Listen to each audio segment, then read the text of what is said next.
Hello guys, welcome again the इश्क इश्क वो वाला के एपिसोड 3 में, जहाँ सुबह की रोशनी धीरे धीरे कमरे में फैल रही थी। रात भी भारी खामोशी अब भी हवा में अटकी हुई थी, जैसे किसी ने उसे पूरी तरह जाने की इजाज़त नहीं दी हो। पर्दों के किनारों से आती हल्की धूप फर्श के किनारे पर पतली सी रेखा खींच रही थी।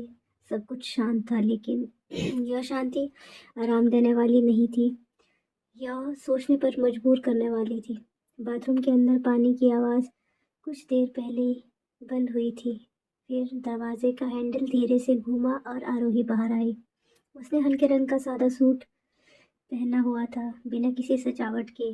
अपने बाल अभी भी गीले थे, जो कि कंधों तक गिरते हुए, और उसने पानी की कुछ बूंदें फर्श पर टपक गई। उसका चेहरा साफ था, ना कोई मेकअप, ना कोई बनावटी मुस्कान। आंखों के नीचे हल्की सी थकान थी, लेकिन उसमें कमजोरी नहीं थी, बस एक अजीब सी शांति थी, जैसे उसने रात में बहुत कुछ सह लिया हो। वो कुछ पल के लिए वहीं खड़ी रही, जैसे यह तय कर रही हो कि इस कमरे में चलना भी सही है या नहीं। फिर उसने हल्के से अपने गीले बालों को पोंछा, पीछे किया और एक गहरी सांस ली। उसी पल कमरे के कोने से सिया मल्होत्रा की नज़र उस पर चली गई। सिया के हाथ में कुछ फाइलें थीं, जो शायद अपने काम में व्यस्त थी, लेकिन उसकी नज़रें अनजाने में आरोही पर टिक सी गई। एक पल के लिए, बस एक पल के लिए। फिर भी वो पल काफ़ी था। सिया ने जो देखा वो कोई सजी धजी दुल्हन नहीं थी, बल्कि एक ऐसी लड़की थी जो थकी हुई होने के बावजूद सीधी खड़ी थी। गीले बाल, शांत चेहरा और आंखों में दबी हुई बातों का बोझ, यह सब सिया की नज़रों से छुपा नहीं था। उसने तुरंत खुद को संभाल लिया, नज़रें झुका ली, जैसे उसने कुछ देखा ही ना हो। लेकिन भीतर कहीं एक हल्की सी हलचल हो चुकी थी। आरोही ने भी सिया को देख लिया था, दिन की रोशनी में पहली बार, रात के सन्नाटे से अलग। यह मुलाकात ज़्यादा अजीब लग रही थी। दोनों की नज़रें एक सेकंड के लिए मिली और फिर तुरंत हट गई। न कोई मुस्कान, न कोई सवाल, न कोई औपचारिक अभिवादन, सिर्फ एक अजीब सी चुप्पी, जो शब्दों से भारी थी। उस समय बिस्तर की तरफ से जोया की आवाज़ आई, ठंडी, साफ और बिल्कुल नियंत्रण में। ब्रेकफास्ट 20 मिनट में। यह कोई सुझाव नहीं था, बस एक सूचना थी। आरोही ने कुछ कहे, हल्के से सर हिला दिया। सिया ने अपने दिमाग में समय नोट किया, जैसे खामोशी करती है। आरोही खिड़की की तरफ बढ़ी और बाहर देखने लगी। सुबह की हवा ठंडी थी, उसके बालों से पानी की बूंदें अब भी गिर रही थी। बाहर सब कुछ सामान्य लग रहा था, लेकिन उसके अंदर कुछ भी सामान्य नहीं था। सिया पीछे खड़ी थी, शांत, प्रोफेशनल, लेकिन अब पूरी तरह से अनजान भी नहीं। उसने समझ लिया था कि इस घर में सिर्फ रिश्ते ही नहीं, यहाँ खामोशियाँ भी अपनी जगह बनाती हैं। इस सुबह कोई बातचीत नहीं हुई, कोई सवाल नहीं पूछा गया, लेकिन कुछ बिना बोले कह दिया गया। सिया मल्होत्रा ने आरोही शर्मा को ठीक से देख लिया था, और जब कोई इस तरह से देख लिया जाए तो फिर उसे नज़रअंदाज करना आसान नहीं होता। सुबह की हलचल अब पूरे घर में फैल चुकी थी। नौकरों की धीमी आवाज़ें, रसोई से आते बर्तनों की खनक और दीवारों पर टंगी घड़ियों की टिक टिक सब कुछ बता रही थी। यह घर कभी सच में सोता नहीं। आरोही कमरे से बाहर निकली और उसके कदम हल्के थे, लेकिन मन भारी था। उसने हल्के रंग की साड़ी पहनी हुई थी, बहुत सादी, जैसे खुद को इस घर के हिसाब से ढालने की कोशिश कर रही हो। बाल उसके सलीके से बंधे हुए थे, माथे पर छोटी सी बिंदी थी। कोई बनावटी चमक नहीं, बस एक नई बहू बनने की कोशिश थी। आज उसकी पहली रसोई थी। यह शब्द जितना साधारण लगता है, उतना होता नहीं। घर की औरतों की नज़र, परंपराओं का बोझ और यह डर कि कोई कमी ना रह जाए, सब कुछ एक साथ आ खड़ा होता है। और रसोई में कदम रखते ही आरोही को घी और मसालों की मिली-जुली खुशबू ने घेर लिया। यह रसोई बड़ी थी, चमकदार, हर चीज़ अपनी जगह पर रखी हुई थी, लेकिन फिर भी यह जगह उसकी नहीं लग रही थी, जैसे वो यहाँ मेहमान हो और हर चीज़ उसे परख रही हो। जोए की माँ और दादी पहले से वहाँ मौजूद थे। दादी की आंखों में अनुभव था और माँ के चेहरे पर एक तरह का औपचारिक मुस्कान। पहली रसोई में कुछ मीठा और कुछ नमकीन बनाते हैं, दादी ने कहा। आवाज़ सख्त नहीं थी, लेकिन उसमें आदेश छुपा हुआ था। आरोही ने धीरे से सर हाँ में हिला दिया। जी। उसके हाथ हल्के से कांप रहे थे, लेकिन उसने खुद को संभाला। उसने आटा गूंदना शुरू किया, फिर सब्जियों की तरफ बढ़ी। हर काम वह पूरे ध्यान से कर रही थी, जैसे हर कट चम्मच यह तय करेगा कि इस घर में कितनी वो काबिलियत रखती है। उसके कान पर छोटी बात पर लगे थे, कहीं पीछे से कोई टिप्पणी ना आ जाए, कहीं और गलती ना किसी को कोई गलती ना दिख जाए। बीचों बीच उसकी सास उसे देखती थी, कुछ नहीं कहती, बस देखती। यह नज़र आरोही के दिल पर बोझ बनकर बैठ जाती।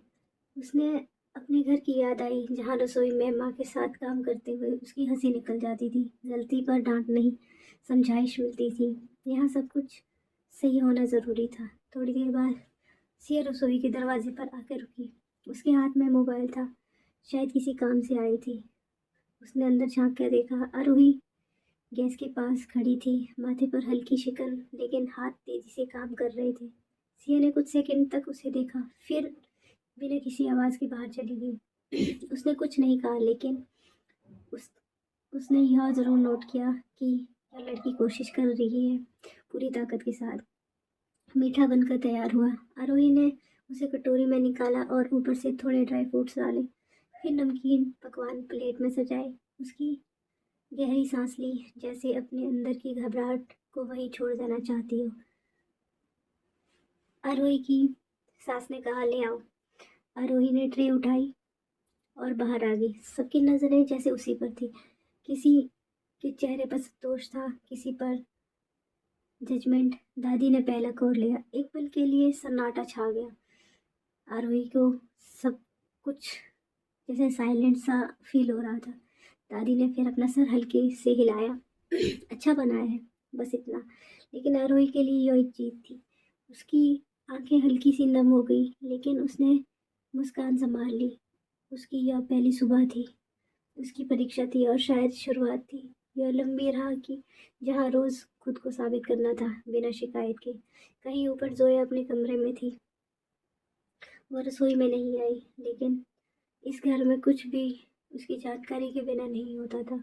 और आरोही यह समझने लगी थी कि यह ससुराल सिर्फ रिश्तों का नहीं, इंतज़ार और उम्मीदों का घर है। आज आरोही ने पहली रसोई बनाई थी, और शायद अपने लिए पहली बार चुपचाप मजबूत बननी थी। नाश्ता तैयार होने के बाद घर में एक अलग सी हलचल शुरू हो गई थी। डाइनिंग टेबल पर सफ़ेद कपड़े बिछाए गए, चांदी के बर्तन अपनी जगह पर सजाए गए, और नौकर चुपचाप इधर उधर आते जाते रहे। वही टेबल थी जहाँ रोज़ फैसले लिए जाते थे, बातचीत कम और नज़रें ज़्यादा चलती थी। आज पहली बार आरोही भी उस टेबल का हिस्सा बनने जा रही थी, एक नई बहू की तरह, एक घबराई हुई, थोड़ी उम्मीद से भरी हुई। सब लोग अपनी अपनी कुर्सियों पर बैठने लगे। दादी हमेशा की तरह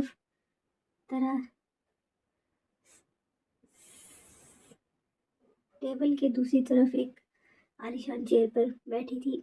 सास उसके पास, परिवार के दूसरे सदस्य भी आ गए। आरोही थोड़ी हिचक के साथ अपनी जगह पर बैठी। उसके हाथ अभी भी हल्के से कांप रहे थे, लेकिन उसके चेहरे पर वही शांत मुस्कान बनाए रखी जो सुबह से खुद पर ओढ़े रखी थी। तभी सिया भी वहाँ आई। उसका आना बिल्कुल सामान्य था, ना ज़्यादा दिखावा, ना किसी का ध्यान खींचने की कोशिश। वह बस एक साइड की कुर्सी पर बैठ गई। फाइल और फ़ोन पास में रखे हुए थे। सिया इस घर में सिर्फ एक कर्मचारी नहीं थी, उसकी मौजूदगी अपने आप में एक संकेत थी कि सब कंट्रोल में है। नाश्ता परोसा गया। जैसे ही पहला कौर लिया, टेबल पर हल्की सी नरमी आ गई। दादी ने प्लेट की तरफ देखा। हाथ का स्वाद बताता है बेटी की मेहनत की है। आरोही की सास ने भी सिर हिलाया। सच में बहुत अच्छा बनाया है, पहली रसोई के हिसाब से बिल्कुल परफेक्ट। किसी ने कहा कि स्वाद कैसा है, किसी ने कहा कि इतने बड़े घर में भी ये सादगी बनी रहनी चाहिए। सब लोग आरोही की तारीफ कर रहे थे। हर तारीफ उसके कानों से होकर दिल तक पहुंची, लेकिन वो ज़्यादा खुश होने की हिम्मत नहीं कर पाई। उसने बस हल्के से मुस्कुराकर नज़र नीचे कर ली, जैसे तारीफ भी ज़्यादा देर तक देखने लायक ना हो। उसे पता था इस घर में आज की सराहना कल की गारंटी नहीं होती। बीच में किसी ने हंसते हुए कहा, सिया देखो कितनी अच्छी वाइफ है। आवाज़ में हल्कापन था, जैसे यो एक सामान्य टिप्पणी हो। सबकी नज़रें एक पल के लिए सिया की तरफ गई, मानो उसकी राय पर मोहर लगा देगी। लेकिन सिया ने उस पर ध्यान नहीं दिया। वो चुपचाप अपनी प्लेट की तरफ देख रही थी। एक निवाला उठाया, फिर फोन की स्क्रीन पर नजर डाल दी। ना उसके चेहरे पर मुस्कान आई, ना किसी तरह की सहमति, जैसे वो इन शब्दों का हिस्सा ही नहीं हो। उसने तारीफ सुनी, लेकिन उसके भीतर की जगह नहीं थी। उसके लिए अच्छी वाइफ जैसे शब्द कोई इमोशनल नहीं थे। ये सिर्फ सोसाइटी के लेवल के बातें थी, जिनसे वो हमेशा दूरी बनाए रखती थी।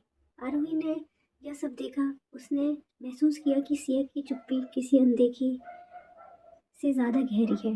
वह तारीफों से दूर नहीं थी, वो इस ढांचे का हिस्सा बनने के लिए इनकार कर रही थी, जिसमें किसी को अच्छा या बुरा ठहराया जाता है। आरोही ने बिना कुछ कहे अपनी प्लेट समेटी, जैसे यह समझ रही हो कि इस टेबल पर हर कोई अपनी अपनी लड़ाई लड़ रहा है। थोड़ी देर बाद नाश्ता खत्म हुआ। बातचीत धीरे धीरे काम की बातों में बदल गई। कुर्सियाँ खिसकी, लोग उठने लगे, तारीफ वही रह गई, सिर्फ हवा में। लेकिन आरोही के लिए वह सुबह, वह टेबल और सिया की वह चुप्पी एक बात साफ कर गई। यह घर सिर्फ खाने के स्वाद से नहीं चलता, यहाँ फीलिंग से ज़्यादा कंट्रोल मायने रखता है। और सिया उन भावनाओं को छूने से बेहतर देखना चुनती है। नाश्ता खत्म होते ही घर की रफ्तार बदलने लगी। डाइनिंग टेबल से प्लेटें हटाई गई, नौकर अपने अपने काम में लगे। बातचीत अब रोजमर्रा के विषय पर आ गई। वही समय होता है जब घर में हर कोई अपनी अपनी दुनिया में लौट जाता है। सिया ने अपनी कुर्सी पीछे खिसकाई, फोन उठाया और बिना किसी अतिरिक्त औपचारिकता की खड़ी हो गई। उसकी दिनचर्या में भावनाओं के लिए जगह नहीं थी। ऑफिस उसे इंतजार कर रहा था। मिसेस मेहरा से मैं डायरेक्टली कोऑर्डिनेट कर लूँगी, उसने सास से शांति से कहा, जैसे यह बात पहले से तय हो। फिर उसने एक हल्की सी नज़र आरोही पर डाली। ना ज़्यादा देर, ना कोई संकेत, बस इतना है कि आरोही समझ जाए कि वो इस घर में अकेली नहीं है। भले ही यह एहसास शब्दों में ना कहा गया हो। अगले ही पल सिया घर से बाहर निकल गई। उसकी कार के गेट पर जाते ही घर अपने ही ढंग से सांस लेने लगा। अब घर में आरोही थी, नई बहू, नया दिन, नई जिम्मेदारियां। उसने अपने आप को समेटा और किचन की तरफ बढ़ गई। उसकी सास ने हल्के से आवाज़ दी, बेटा थोड़ा सा मेरे साथ बैठो। यह आदेश नहीं था, बस एक कोशिश थी। शायद यह दिखाने की कि पहली सुबह की औपचारिकता अब थोड़ी नर्म हो सकती है। आरोही पास जाकर बैठ गई। दादी ने उसे उसके मायके के बारे में पूछा। छोटी छोटी बातें, जैसे वहाँ की सुबह कैसी होती है, माँ क्या बनाना पसंद करती है। आरोही ने धीरे धीरे से जवाब दिए। शुरू में उसकी आवाज़ धीमी थी, लेकिन जैसे जैसे सवाल साधारण होते गए, उसके शब्दों में सहजता आने लगी। वह मुस्कुराई, हल्की सी हंसी भी निकल गई। पहली बार उसे लगा कि सिर्फ परख नहीं, सुनना भी होता है। दोपहर होते होते घर की औरतें आपस में बैठ गई। पुराने किस्से सुनाए जा रहे थे, कई त्योहारों की बातें कर रहे थे। आरोही पहले बस सुनती रही, फिर किसी बात पर उसने अपनी राय भी रख दी, बिना संकोच के साथ, लेकिन ईमानदारी से। किसी ने उसे टोका नहीं, उल्टा एक दो औरतों ने सहमति में सर हिलाया। यह छोटी सी बात थी, लेकिन आरोही के लिए यह बड़ी बात थी। उसका पहला दिन था और वह धीरे धीरे इस घर की आवाज़ में अपनी आवाज़ जोड़ पा रही थी। बीच बीच में वह अनजाने में उस कुर्सी की तरफ देख लेती जहाँ सिया सुबह बैठी थी। वहाँ अब कोई नहीं था, फिर भी सिया की वह शांत मौजूदगी जैसे कमरे में कहीं ठहर सी गई हो। शायद इसीलिए आरोही आज खुद को थोड़ा ज़्यादा मजबूत महसूस कर पा रही थी। शाम के करीब जब घर थोड़ी देर के लिए शांत हुआ, आरोही ने महसूस किया कि वो थकी हुई है, लेकिन यह थकान डर की नहीं थी, यह थकान कोशिश की थी। उसने आज लोगों के बीच रहना सीखा, बिना खुद को खोए, पूरी तरह से घुली नहीं, लेकिन रास्ता मिल गया। आरोही ने ससुराल में अपना पहला दिन बिताया था, बिना किसी बदलाव के, बिना किसी जीत के शोर से, बस धीरे धीरे लोगों के बीच अपनी जगह बनाते हुए। और यह शुरुआत थी खामोशी की, लेकिन सच्ची। शाम ढल चुकी थी। मेहरा हवेली के बाहर खड़ी गाड़ी जैसे रुकी। ड्राइवर ने उतर के पीछे का दरवाज़ा खोला। जोया मेहरा ने अपनी व्हील चेयर के आगे का बटन प्रेस किया।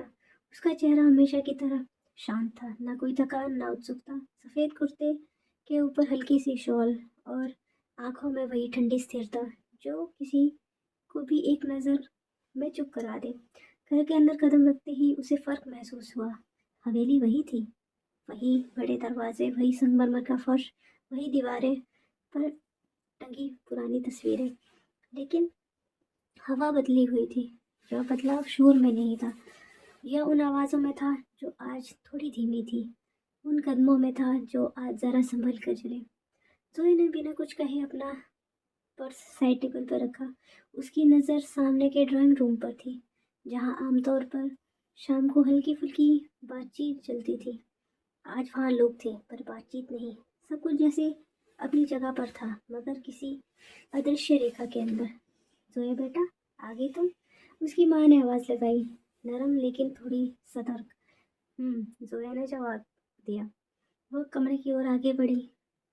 उसकी व्हील चेयर जल्दी में नहीं थी, पर ढीली भी नहीं थी। वो साधारण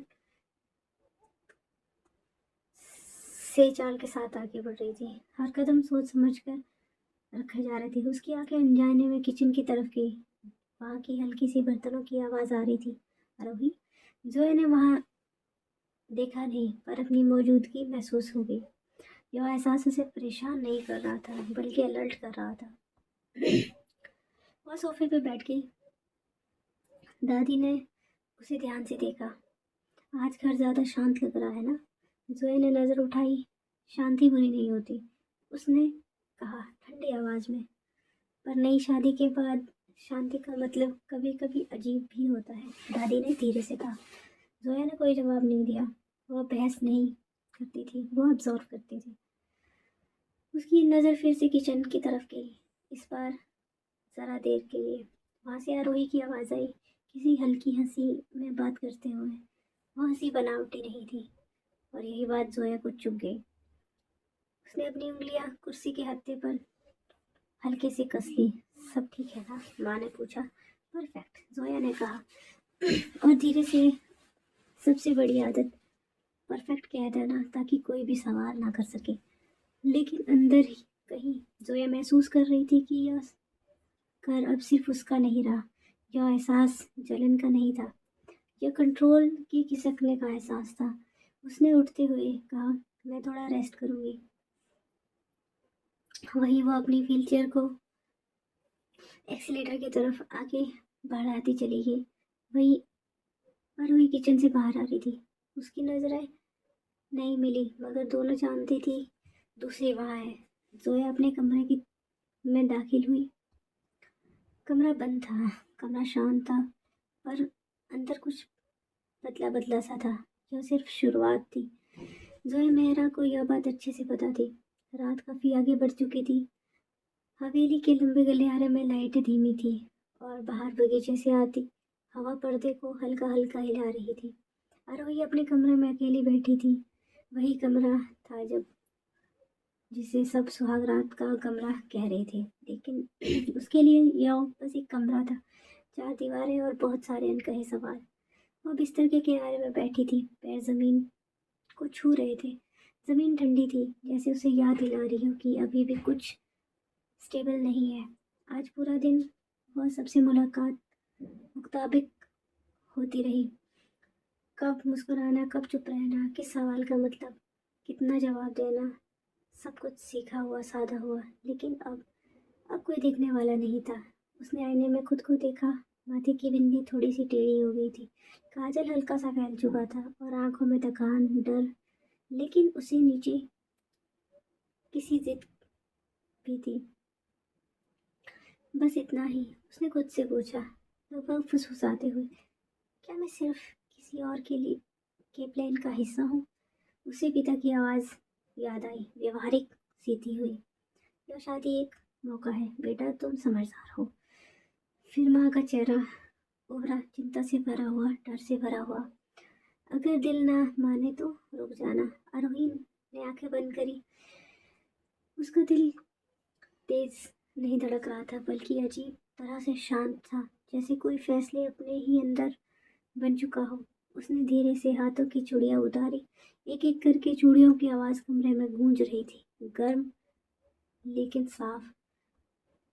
फिर उसने अपना दुपट्टा उतार कर कुर्सी पर रख दिया।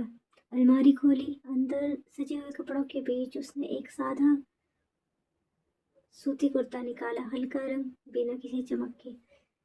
फिर कोई बगावत नहीं थी, यह कोई ऐलान नहीं था, बस एक उसका अपना चुनाव था। कपड़े बदलते हुए उसके हाथ थोड़े कांपे, लेकिन मन नहीं। जब वह तैयार होकर आईने के सामने खड़ी हुई तो उसने खुद को आईने पहली बार सही मायने में देखा। मैं यहाँ सिर्फ निभाने नहीं आई, उसने खुद से कहा, मैं यहाँ रहने आई हूँ, अपनी शर्तों पर। उसी पल उसे एहसास हुआ कि यह घर उसे बदलने की कोशिश करेगा। लोग उसे समझाएंगे, ढालेंगे, शायद दबाएंगे भी, लेकिन अगर उसने आज यह छोटा सा फैसला नहीं लिया तो आगे कभी नहीं ले पाएगी। वह कमरे से बाहर निकली। गलियारे में चलते हुए उसके कदम धीमे थे, लेकिन डगमगाए नहीं। नीचे से किसी के बोलने की आवाज़ आ रही थी। घर अब भी जाग रहा था। आरोही सीढ़ी के पास रुकी। उसने एक पल के लिए आंखें बंद करी, जैसे खुद को याद दिला रही हो, डर लगना गलत नहीं है, लेकिन डर के आगे झुक जाना वह उसका रास्ता नहीं। उसने सांस ली, आगे बढ़ी। यह कोई बड़ा फैसला नहीं था, दुनिया को शायद दिखे भी नहीं, लेकिन आरोही के लिए यह उसका पहला सच था। और हर बड़ी इश्क, हर बड़ी लड़ाई यहीं से शुरू होती है। रात गहरी हो चुकी थी। हवेली के गलियारों में अब सिर्फ दिया की मध्यम रोशनी बची थी। हर आवाज़ साफ सुनाई दे रही थी, किसी घड़ी की टिक टिक, कहीं दूर बंद होते दरवाजे, हल्की सी आहट। आरोही जैसे ही सीढ़ियाँ उतरकर ड्राइंग रूम के पास पहुंची, उसकी चाल अपने आप धीमी हो गई। वहाँ जोया थी, व्हीलचेयर पर सीधी बैठी हुई, हाथ मोबाइल हाथ में नहीं था, फाइलें नहीं थी। वो बस किसी का इंतज़ार कर रही थी, बस मौजूदगी थी। लेट हो गई हो, जोया ने बिना देखे कहा। आरोही वहीं रुक गई।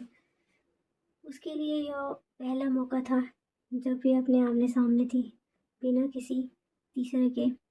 मैं घर में ही थी, आरोही ने शांत आवाज में कहा। जोया ने अब नजर उठाई। यह नजर सवाल की नहीं थी, बस तोल रही थी। इस घर में रहने और इस घर का हिस्सा होने, दोनों अलग अलग बातें हैं, जोया बोली। उसकी आवाज़ में ठंडक थी, लेकिन आवाज़ ऊंची नहीं थी। आरोही ने धीरे से सांस ली। मैं हिस्सा बनने की कोशिश कर रही हूँ, उसने कहा, पर खुद को मिटा कर नहीं। एक पल का सन्नाटा छा गया, जो कि बहुत भारी था। जोया के होठों पर हल्की सी मुस्कान आई। वो मुस्कान जो ज़्यादा तंज थी, कम खुशी।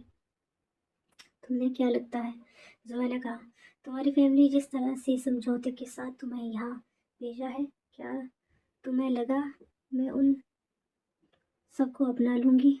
आरोही की आंखें एक पल के लिए झुकी, फिर उठी। मैं यहाँ अपनी फैमिली के लिए आई हूँ, उसने साफ कहा, पर सिर्फ उनके लिए नहीं। जोया ने व्हील चेयर को कस के पकड़ा। ये घर डील्स से चलता है आरोही, उसने पहली बार उसका नाम लिया, इमोशन से नहीं। यह नाम इतना ठंडी आवाज़ में था कि आरोही को जैसे चुप सा गया, लेकिन वह पीछे नहीं हटी। हो सकता है, आरोही बोली, पर मैं डील नहीं हूँ। दोनों की नज़रें मिली। यह नज़रें बराबरी की नहीं, लेकिन डरी हुई भी नहीं थी। जोया ने सिर थोड़ा झुकाया। अच्छा, उसने कहा, देखते हैं तुम कितनी देर के लिए ये याद रख पाओगी। वह मुड़ी, अपने कमरे की तरफ जाने लगी। पीछे से आरोही ने आवाज़ लगाई, धीमे लेकिन साफ। मैं खुद को याद रखने के लिए ही यहाँ हूँ। जोया एक पल के लिए रुकी, सिर्फ एक पल। फिर बिना कुछ कहे उसने अपनी व्हीलचेयर को आगे बढ़ा दिया। लेकिन उस पल में कुछ बदल बदल चुका था। यह लड़ाई नहीं थी, यह चेतावनी भी नहीं थी। यह दो मजबूत औरतें जो पहली बार एक दूसरे को समझने के लिए रुक गई थी। और यह कन्फर्मेशन सिर्फ शुरुआत थी। तो guys that's it for today. आपको आशा है कि आपको पसंद आई होगी। मिलते हैं अगले पार्ट में, तब तक के लिए अपना ध्यान रखना। बाय।